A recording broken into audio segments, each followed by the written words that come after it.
What's up guys, Travis from AmericanTrucks.com, and today we're looking at a very cool, very unique exhaust system from MBRP. This is their Black Series 3-inch dual exhaust system in the middle side exit configuration. Now if you own an 11 to 14 F150 with the 5-liter motor under the hood, then this system is going to suit you quite well regardless of cab or bed length if you're looking for arguably one of the loudest setups that you can get your hands on. Guys, full disclosure, I've done a ton of exhaust systems on a lot of different trucks, a lot of different motors, and I actually have Flowmaster Outlaws on my Ford V8, and guys, this is actually a little bit louder than those in my personal opinion, and that's for two reasons. One being the muffler that they throw in this kit. It's very high flow, very non-restrictive. It's a real small muffler. I'll show you a comparison to the factory one later, but the other part of that is because of the configuration. You're getting all that volume dumping out just behind the cab there, and you're definitely going to hear that 5-liter motor thumping under the hood, whether you're at idle or at redline. If you have neighbors nearby and you want them to wake up when you do, then this is going to be the system for you. I'm going to easily give this system a solid 5 out of 5 on my loudness meter, guys. Now, with that said, you should not be worried about drone or volume in the cab. That's just going to be a fact of life with this system. It's not anything too crazy. The resonance isn't going to have all your trim pieces inside the cab buzzing around or anything like that. But again, no matter where you are on the RPM band, you will hear that exhaust going at some point or another. So you should not be afraid of volume with this one. But if you're watching this video, you probably aren't, because let's face it, this thing's really wild looking too. I'm a huge fan of this configuration personally. I love how it cleans up the look behind the bumper there, especially if you don't have cutouts for your exhaust tips. And personally, I love the SVT Lightning. That was a real badass truck, and this clearly pays homage to that. It's almost a perfect setup compared to that Lightning truck.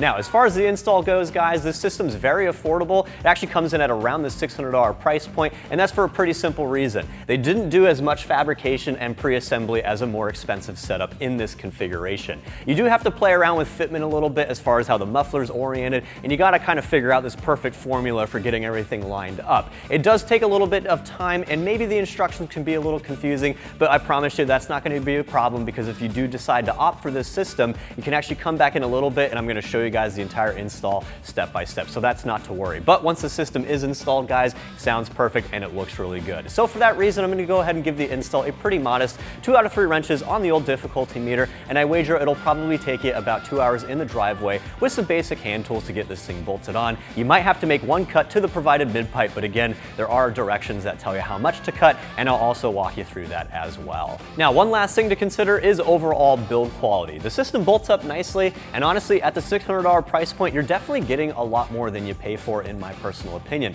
This is actually a black ceramic finish. This is not even a black powder coat finish. And guys, at the $600 price point, honestly, I was expecting this thing to cost a lot more. If you're looking at other exhaust options in this price range, or if you want to consider ones that are less expensive, just keep in mind that they'll probably have a bare steel finish, maybe a chrome or a polished or a brushed finish, but they're not going to have a protective coating like this one. And I'm a huge fan of ceramic. We actually just finished our driving with this guy. We do have a lot of road salt out there. We're in Pennsylvania. There's a lot of snow around, but I was able to wipe this thing down with just a basic hand towel. That's awesome, because you're never going to have to worry about rust or corrosion on this thing. And that's important, especially if you take your truck off-road, or again, if you daily drive your truck, no matter what the weather's looking like outside. The ceramic's going to do a great job of keeping this thing looking brand new for years to come. And that's pretty important, because you can pretty much see all the flow tubes under here. That's a pretty cool little thing to consider as well. So again, if you want a super affordable exhaust system that has some really great qualities about it, you want something that looks really unique, and you want something that's crazy loud, then MBRP's got you covered in pretty much every category with the Black Series 3-inch dual exhaust system. And again, if you decide to opt for this system,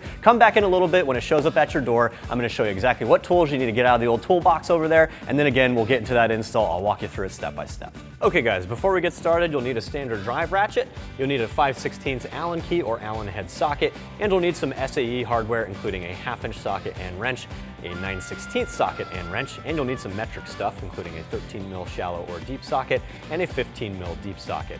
Now, it goes without saying, if you want to make things go a little bit quicker, you could always use an impact gun with an impact swivel socket. And depending on your cab and bed length, you might have to make a cut to the provided mid-pipe, in which case you'll need a measuring tape with a marker or some sort of marking tool, and you also want some iPro, and you'll also want a grinder or a hand file to deburr that pipe after you've cut it. Then you'll obviously want some spray lubricant for those exhaust hangers. It's always helpful to have an extension for some of those hard to reach clamps, and you'll want to have something like a flathead screwdriver for your speed clips. Lastly, it's very helpful to have a dead blow mallet to help get that factory system removed, and it's also helpful to have an exhaust hanger puller tool or a pry tool of some sort, again, for those exhaust hangers and rubber isolators. All right guys, once you got the tools out of the tool cart, go ahead and meet me under the truck here behind the cross member. We have to disconnect our factory mid pipe from our factory Y pipe with this flange up here. It's secured with 2 bolts. The flanges on those bolts are 13 millimeters, so you'll want a 13 millimeter socket. And if you're using power tools like me, it's helpful to have an impact swivel socket because it's kind of a tight squeeze up here.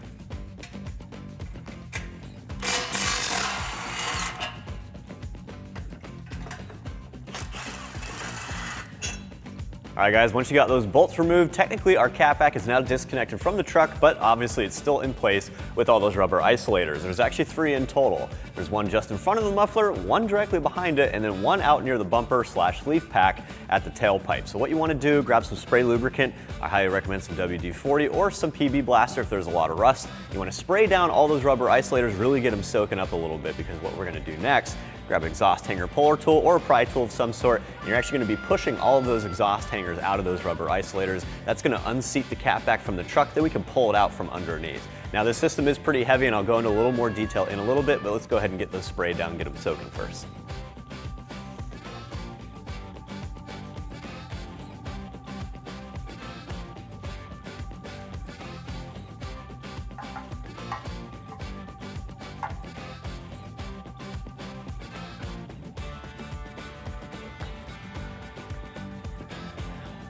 All right guys, once you got those rubber isolators sprayed down and lubed up, now comes the fun part. It's very helpful to have a friend handy if at all possible. Maybe give them a beer, try and convince them, because this thing's heavy and you definitely want 2 people helping you out. But if it's a one-man show like I'm doing today, then I'm gonna show you how to do it safely. What you're gonna do, you're gonna grab either a dead blow mallet, some sort of hammer, or some sort of pry bar. You're gonna get a hold of that muffler, use your big old muscles, keep a nice tight grip on it. You're actually gonna push the entire catback out towards the rear bumper until those exhaust hangers fall out of those rubber isolators. You can actually make it even easier on yourself. You can actually pull that first rubber isolator in front of the muffler, so you only have to deal with 2. At any rate, take your time with this. Again, it's a little bit heavy. When you get this thing unhinged, you want to have the tailpipe kind of rest on the axle right here. That'll kind of count as your second friend right there. Then you can get the mid pipe to come down. We'll pull the entire system out from underneath the truck. Sounds kind of confusing, so I'm just going to show you how it works.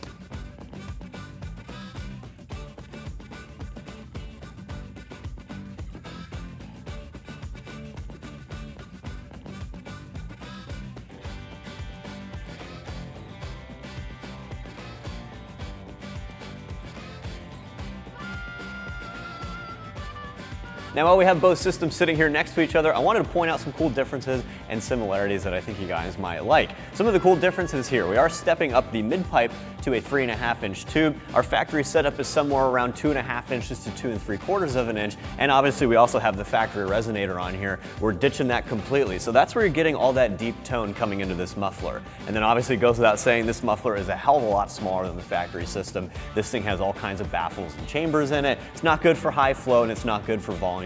Obviously it kills the sound of that 5-liter motor. That's not going to be the problem here. This is a very simple setup. This is very high flow. It's going to give you that really deep lopey idle, and it's going to keep that nice kind of throaty sound all the way through the RPM band. And then obviously we have the business end here, this beautiful ceramic coat. MBRP did a very good job on the coating here. Obviously this is not a bespoke $2,000 exhaust system, so the ceramic coating can make some of those connections a little tight. So it might be helpful to have some sandpaper or something like that. That's also why it's a good idea to test fit everything. But from my personal experience here, everything fit up nicely. So we might have to make some cuts to the mid pipe here, depending on your cab and bed length, but they do provide the instructions in the kit depending on your cab and bed length. We're actually working with a 145-inch wheelbase truck, so we're gonna have to cut this thing down to approximately 24 inches. Now it goes without saying, if you guys do have to cut that mid pipe, obviously have some eye protection on there. You only got one set of eyes. So let's go head over to our chop saw. We'll make that cut real quick. Then I'll meet you guys underneath the truck. I'll show you how to get the mid pipe bolted up. Then I'll show you how to piece together the muffler and both of our tailpipes.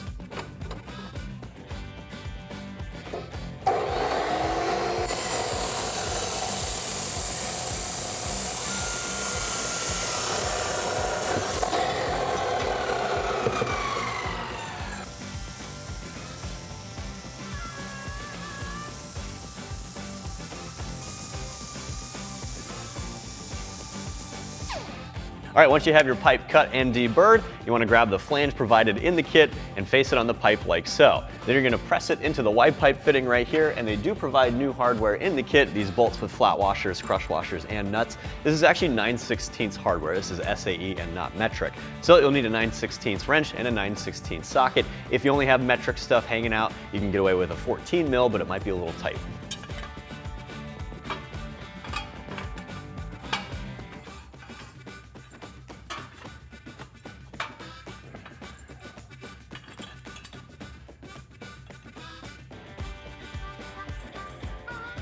All right, now as you're throwing this hardware in here to secure the new mid pipe to the wide pipe, you want to get the nuts on both of the studs just barely flush with the ends of them. Because we want to make sure we tighten down both of these sides evenly. That way our pipe's not torqued to one side or the other. And obviously it goes without saying, you probably want both hands free while you're doing this, so it's very helpful to have a jack or a friend hold the mid pipe while you get everything oriented.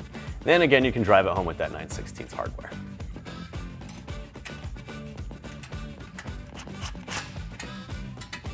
Now I'm just tightening this stuff down a little bit just to keep the pipe in place. I'm not going to drive it home all the way. That way if I need to adjust my pipe's direction at all, I can do so easily. All right, now that we have our mid pipe in place, we're going to install our new hanger/bracket. That's going to help secure our new tailpipes on our muffler assembly. Now if you're following along with the instructions as you're also following along with me, there's a misleading picture in the instructions that shows you where this is supposed to go. They actually illustrate the bracket going right here next to this body mount. That's incorrect actually. The description is correct. They want you to put this above the leaf pack eye, which is actually located further back here. Now in order to do that, you're going to have these speed clips in the kit. You're also going to have those small bolts and flat washers that were threaded in there as well, and it's very helpful to have some sort of pry tool or something like a flathead screwdriver to help press these onto the frame rail. Once you've done that, go ahead and throw the bracket up there, and in order to tighten down all this stuff, you will need a 1/2-inch socket.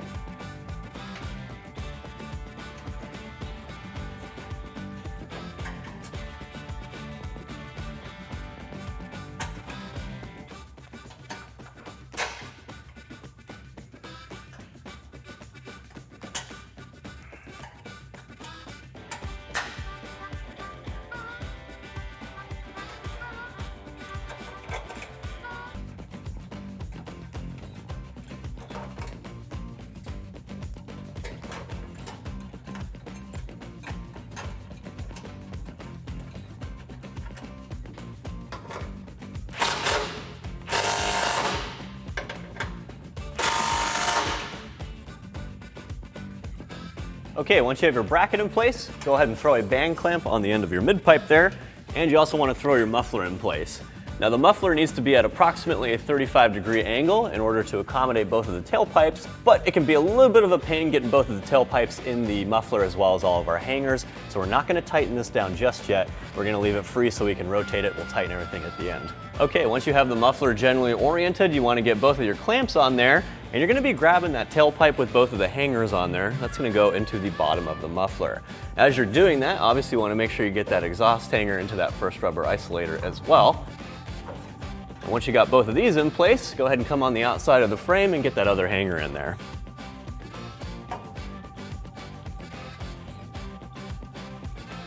All right, now we're going to do the same thing for our other tailpipe, which, by the way, our muffler was unfortunately angled in the opposite direction. You want to have this so that it's angled towards your gas tank. And again, you want to keep this loose, and you're going to have to play around with the fitment here. So as you put this tailpipe in there, you want to check the exit of the tailpipe with the other one, make sure they're flush. Then I'll show you how to get that hardware in that bracket to secure the two together. All right, so we have both of our tailpipes lining up pretty nicely here. We didn't have to make too many adjustments. So now you're going to grab the remaining bolt with washers and nut in the kit. You're going to press it through these two brackets right here. It's helpful to have the stud coming down at the bottom because it's going to hold everything in place. Then you're going to get that other flat washer and crush washer on the stud. You'll get that nut on there, and you'll need a 1/2-inch socket and wrench to tighten all this stuff down. Obviously you can see this is a really tight space here, so unless you got a 4-year-old with tiny hands, I definitely recommend having a nice long extension and maybe even having a swivel socket.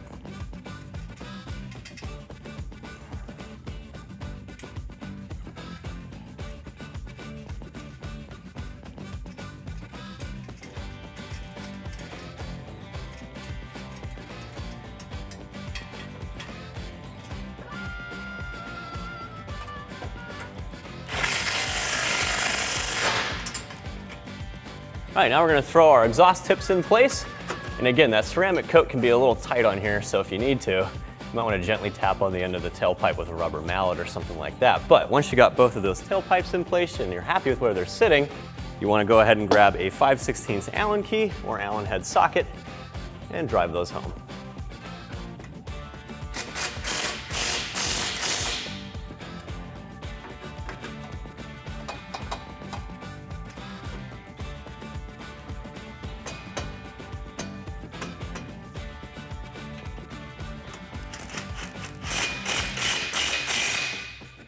All right, once you got both of those tailpipes in place, you got them zipped down, make sure you're happy with where they're actually sitting and double check all of your tubing. Again, it is a little bit of a squeeze in here and you do have to do a fair amount of adjusting with the tailpipes and the muffler to make sure everything lines up nicely without anything banging around against the frame rails. So once you're happy with where all your pipes are sitting, you can zip down all your band clamps. Now for some reason we're going back to metric from SAE, so you'll need a 15 mil deep socket. Once you've tightened everything down, that should wrap up this install.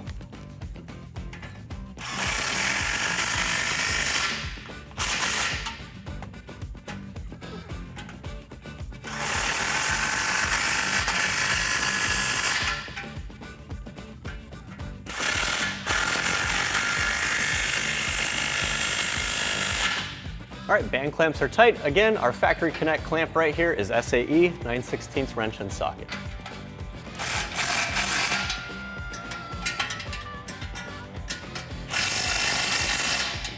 All right, so once you got both tips installed, you got all those clamps zipped down, you double checked your connections, that'll wrap up this install. And that'll also wrap up my review of MBRP's Black Series 3-inch dual exhaust system in the very cool middle side exit configuration, fitting your 11 to 14 5-liter powered F150. I'm Travis, thanks for watching, and for all things F-150, keep it right here at AmericanTrucks.com.